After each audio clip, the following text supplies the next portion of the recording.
Yang putranya cuma satu. Nanti yang akan dilakukan adalah 2 kegiatan. Kemarin sepakatnya 2 kegiatan.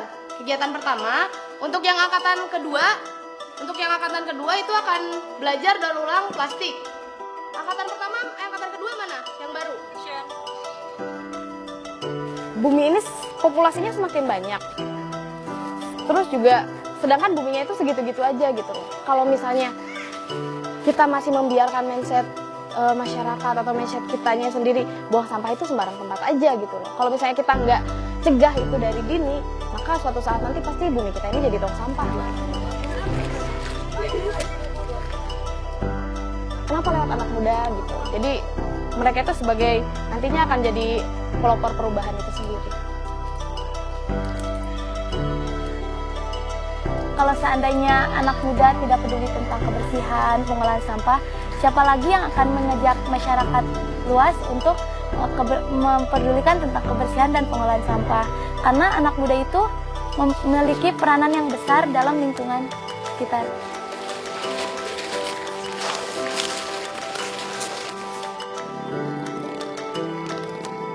Anak muda itu generasi yang luar biasa, generasi yang penuh energi, generasi yang berani mencoba, berani ngambil resiko yang berat, dan umurnya itu masih panjang gitu loh. Jadi ada kata-katanya Bapak Soekarno yang dia bilang, berikan aku 10 pemuda, maka aku akan goncangkan dunia.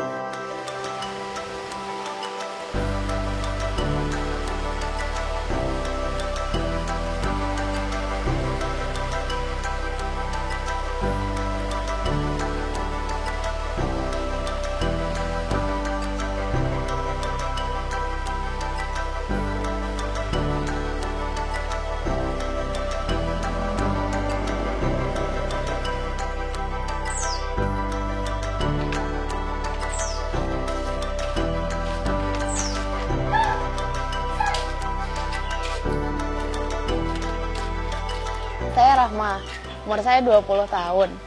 Saya adalah mahasiswa di Sekolah Tinggi Agama Islam di Sukabumi.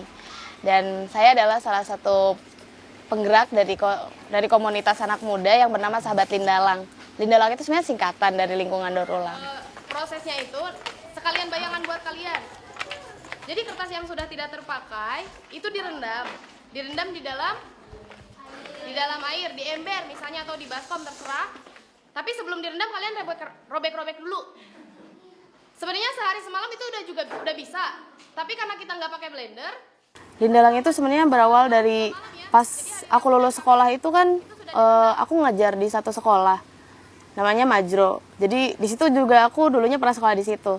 Setelah aku ngajar beberapa pertemuan, terus aku kenalin lah tentang, aku sebelumnya pernah berkegiatan di lingkungan dulu gitu, namanya daur ulang atau membuat kreasi-kreasi dari sampah. Akhirnya aku perkenalkan kepada adik-adik penggalang itu, kemudian melihat mereka tertarik, interest untuk, Kak gimana sih caranya untuk membuat ini, gimana sih Kak gitu. Dan aku melihat mereka punya potensi yang besar di situ. Akhirnya kita sepakat untuk gimana caranya kita ngebuat satu kelompok aja, yuk kita buat kelompok yang fokus untuk di lingkungan itu sendiri. Akhirnya terbentuklah kita. Dari kegiatan kita selama ini kan dari usahanya sendiri kan sebenarnya dari sampah itu sendiri ya. Jadi si sampahnya ini kan kayak tadi dapat walaupun sedikit, tapi kalau misalnya kita rutin ngelakuin itu akan jadi banyak gitu. Misalnya kita 2 kali jalan kita dapatnya 100.000 atau dapatnya 50.000 kayak tadi. Tapi kalau misalnya kita rutin ya ada gitu loh buat kegiatan berkah sampahnya, entah itu berkah sampah untuk anak yatim atau untuk yang rencananya kan mau ada untuk yang kaum duafanya juga.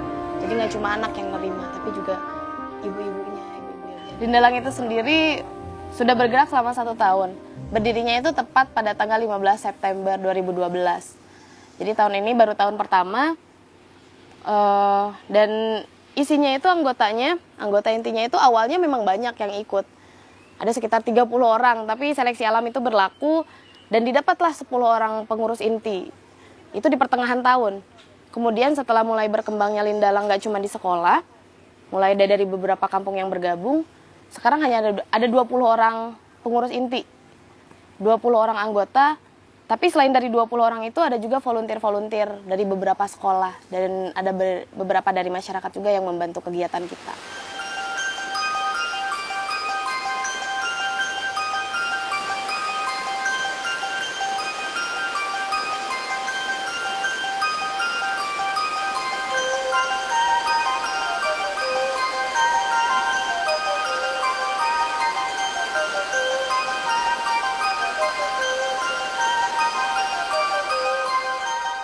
Sampah.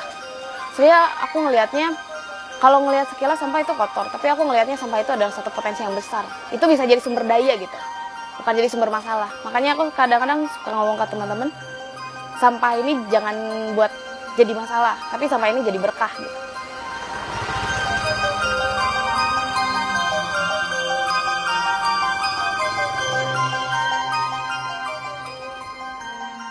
Masyarakat itu pasti mikirnya sampah itu kotor, bau, sumber penyakit, sumber masalah, dan lain-lain gitu. Tapi sebenarnya aku juga yakin sih sebenarnya masyarakat itu tahu gitu loh, buang sampah itu pada tempatnya, sampah itu punya manfaat, itu pasti tahu. Tapi memang seperti yang kita tahu ya, kita itu butuh yang namanya fasilitas pengelolaan. Jadi kalau misalnya masyarakat belum tahu keuntungan dari pengelolaan sampah itu apa. Jadi saat masyarakat sudah tahu manfaat dari pengelolaan sampah, saat memang sudah ada fasilitas, sudah ada yang memfasilitasi tentang pengelolaan sampah, pasti semuanya akan lebih sinkron gitu, jadi lebih bersinergi satu sama lain.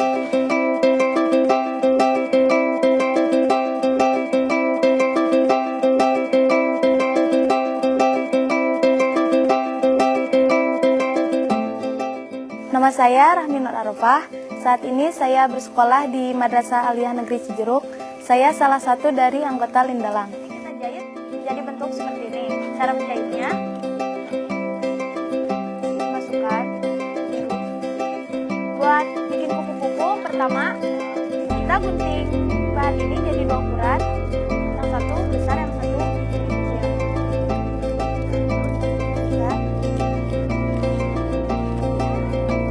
Sekarang kita punya 2 ukuran yang berbeda. Terus kita lipat di 2 kali ini. Nanti kita jahit seperti ini. Caranya, alasan saya ikut Lindalang karena menurut saya kegiatan yang ada di Lindalang itu positif dan kita belajar tentang pengolahan sampah. Karena menurut saya sampah yang ada di sekitar kita itu bisa diolah dan dengan pengolahan itu otomatis kita bisa mengurangi sampah yang ada di sekitar kita. Dan kita jadi belajar bagaimana cara mendaur ulang, dan dari cara mendaur ulang itu kita bisa menjadikan penghasilan untuk kita.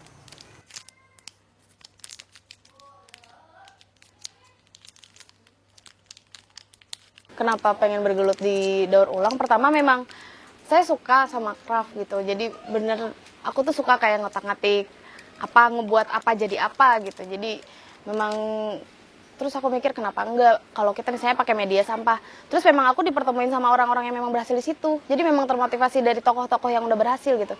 Mereka bisa, kenapa kita nggak bisa gitu. Akhirnya dan aku ngeliat itu juga bagus gitu. Aku ngerasanya akan kalau kita dengan media sampah itu akan beda gitu, manfaat yang didapatnya itu akan banyak. Yang didapatnya misalnya dengan sampah itu kita pertama bersihin lingkungan. Kedua, kalau misalnya itu bisa jadi bisnis ekonomi, jadi bisa jadi bisnis, itu ngasih income juga buat misalnya pengrajinnya. Yang ketiga, aku pikir dengan kegiatan kayak gini sosialnya juga akan dapat. Jadi kayaknya ekonomi, sosial sama lingkungan itu lebih sinkron gitu. Aku ngerasanya itu akan kayaknya lebih keren deh kalau misalnya kita pakai media sampah. Ini kurang banyak ya. Jadi dia aduk-aduk dulu. Coba. Nih, aduk-aduk dulu. Nah, udah aja gini, diamin dulu. Biar agak airnya jatuh. Terus nah, ini tebal banget. Dulu. Kayaknya masih ada. Ya, dia masih ada. Terus setelah di sini, nah, di tembok. Nah, tekan aja. Ya Allah, ternyata gak gampang. Bisa. Sampai dia pokoknya ini habis. Pokoknya kalau airnya ini udah agak habis, kelihatan kan kalau udah habis dia airnya atau enggak.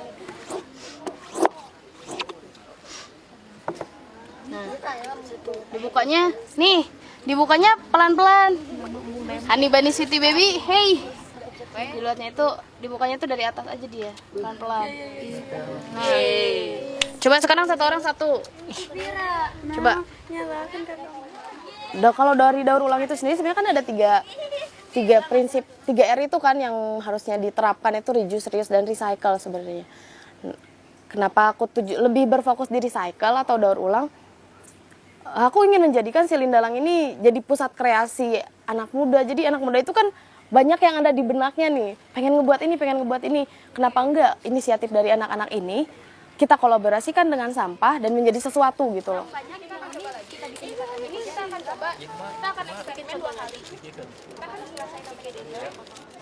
Pertama, saya merasa sampah itu barang yang tidak berguna ya. Tapi setelah ikut Lindalang, berbeda pandangan menjadi sampah itu bisa menjadi hal yang berguna kalau diolah secara baik.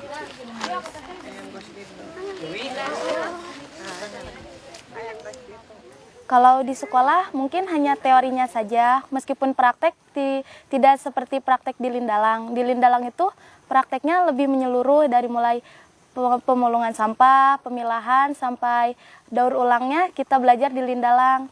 Jadi di Lindalang itu kita jadi lebih tahu cara pengolahan sampah dengan baik. Kalau kita bisa gitu, wow, amazing. Pokoknya nanti kita akan buat deh. Kita lihat pokoknya perbandingan. Kak Rahma itu sosoknya aktif. Jadi kita itu bisa banyak belajar hal, bisa belajar banyak hal dari Kak Rahma. Dia itu bisa memotivasi kita dari segala ucapannya gitu. Jadi kita itu kayak belajar pengolahan sampah, pemilahan, terus pendidikan tentang lingkungan. Jadi kita mengerti dari Kak Rahma.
Kegiatan Lindalang lainnya itu ada yang namanya kita setiap hari Minggu mulung.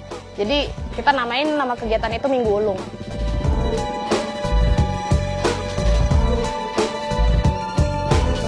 Di sini kegiatannya tidak rutin setiap hari Minggu, tapi juga disesuaikan sama jadwal teman-teman, entah itu 2 minggu sekali atau 3 minggu sekali. Yang pasti itu dilakukan pada hari Minggu gitu. Nah, kita itu di sana setiap hari Minggu itu mulung sampah di sekeliling desa. Yang sekarang ini sih kita di 2 desa, Desa Pasir Muncang sama Desa Muara Jaya.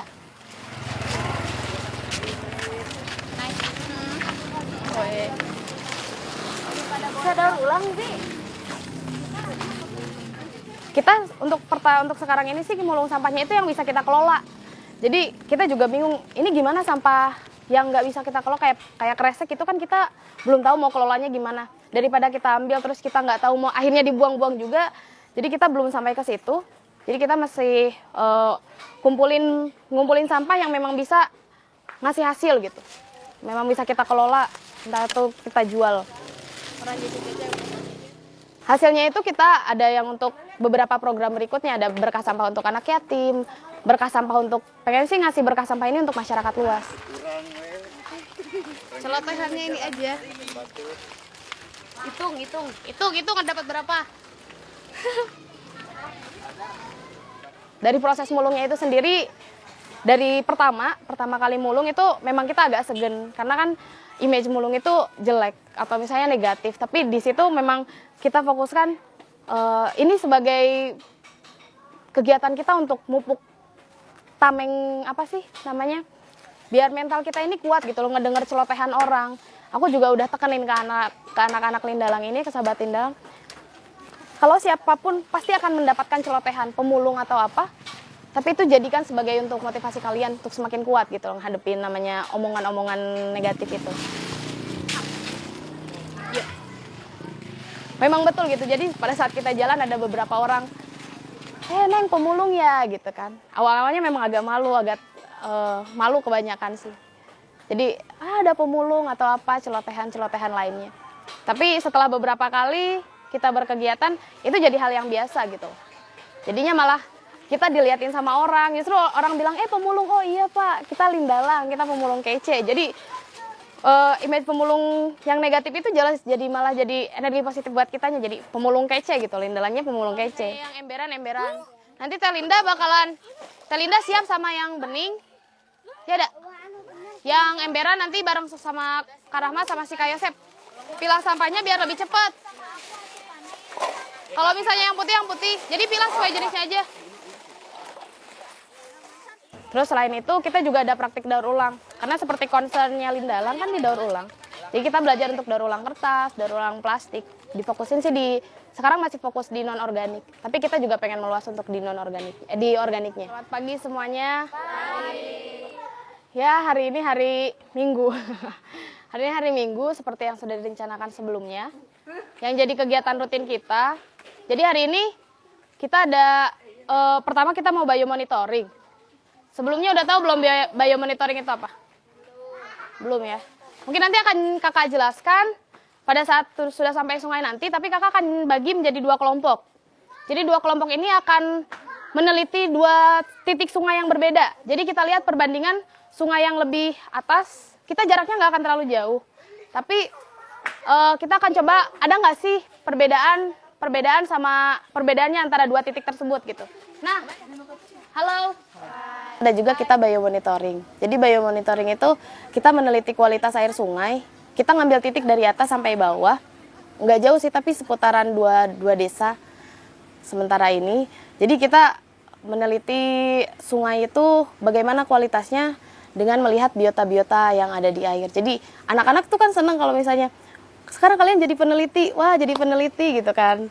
Jadi mereka juga ada satu kebanggaan sendiri. Masukin aja situ ya. Bukan, ini aja. Pokoknya kalau kalian nemuin hewan apa yang kecil, masukin aja.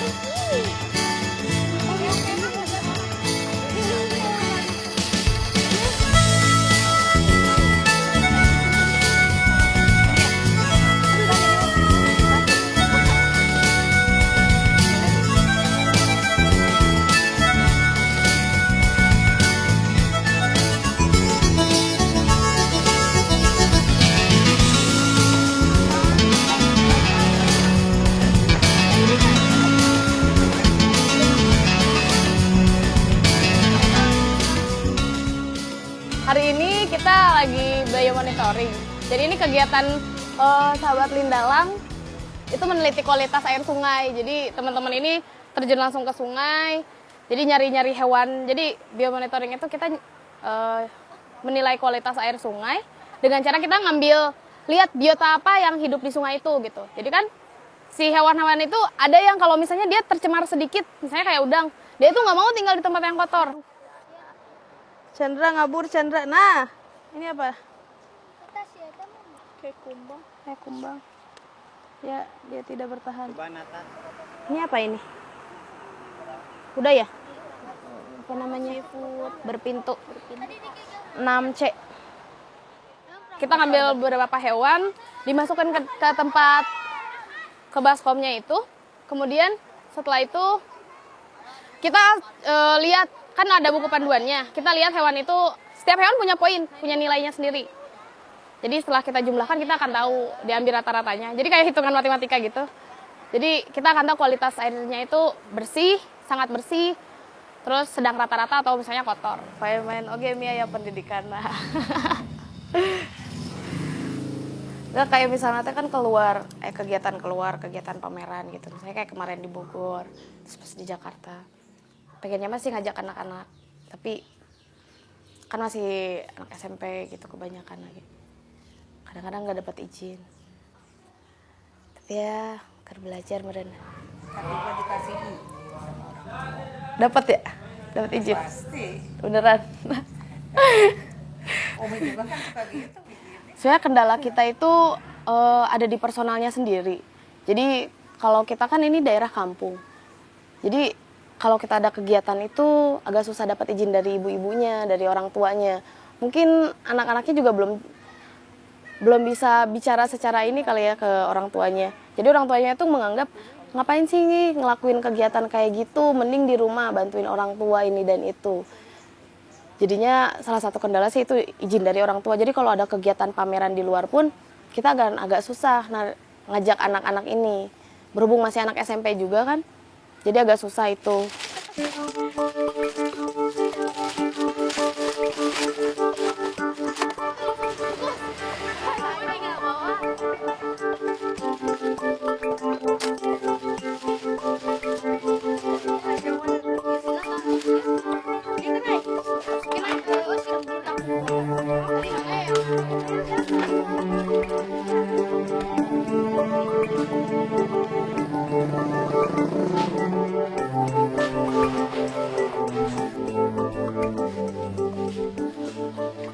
Kalau misalnya 2 tahun yang lalu saya tidak ikutin dalang ya, mungkin saya tidak seperti ini, tidak mengerti tentang pengolahan sampah, tidak mengerti tentang lingkungan.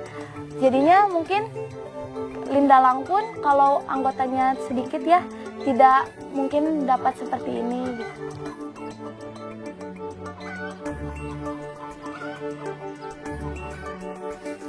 Aku tuh bermimpi ke depannya dengan Lindalang kita bisa bekerja sama dengan masyarakat, dengan orang-orang sekitar. Kita bisa mengelola semua sampah. Jadi tidak cuma di recycle, tapi kita bisa mengelola sampah yang benar-benar total sampah itu bisa kita kelola. Sehingga dan juga dari sampah yang dikelola itu memberikan peningkatan ekonomi untuk masyarakat.